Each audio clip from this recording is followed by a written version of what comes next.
Chief is joining us again. Knoxville Police Chief Paul Noel. We get a chance to kind of chat every month.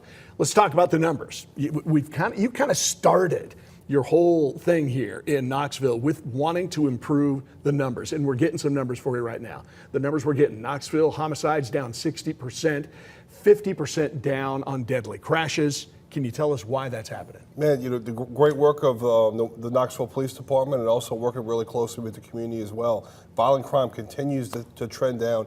3 years in a row, we continue to trend down on violent crime. Only 4 murders so far this year.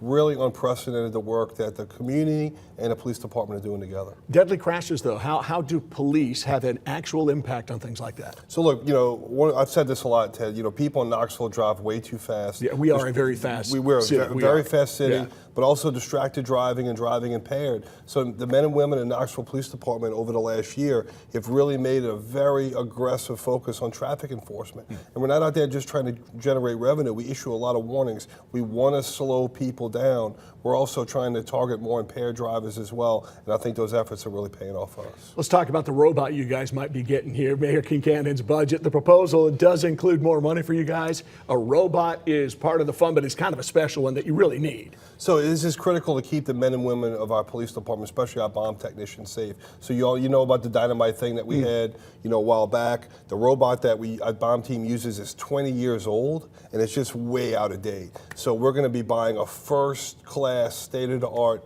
robot to help us to deal with the explosive ordnance that we come across, not only in Knoxville, but really people rely on us all over East Tennessee to help some of the smaller agencies, help keep our officers safe. This was such a dangerous situation because it was like piece by piece, hand by hand, yes, trying to take care of all this dynamite. New robot can make a difference. Absolutely. It also allows officers to stay farther away from the blast zone to keep them safe. All right, let's talk about that animal abuse case. And any animal abuse case sometimes just kind of sticks in your memory. This one especially, there were bags involved, one dog died.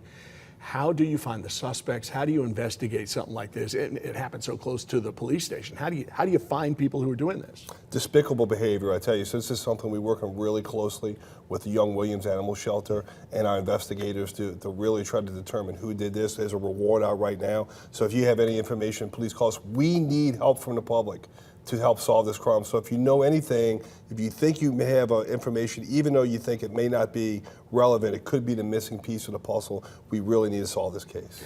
Excuse me, the mounted patrols getting a lot of attention.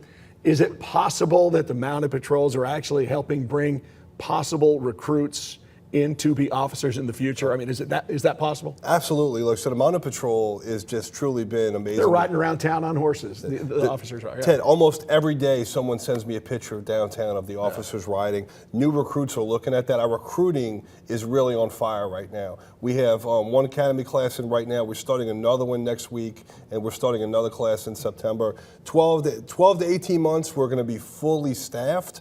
And maybe trying to add and expand our police department a little bit to deliver better service to our community. Appreciate it, Chief. Good to see you again. Thank you. Thanks for having me.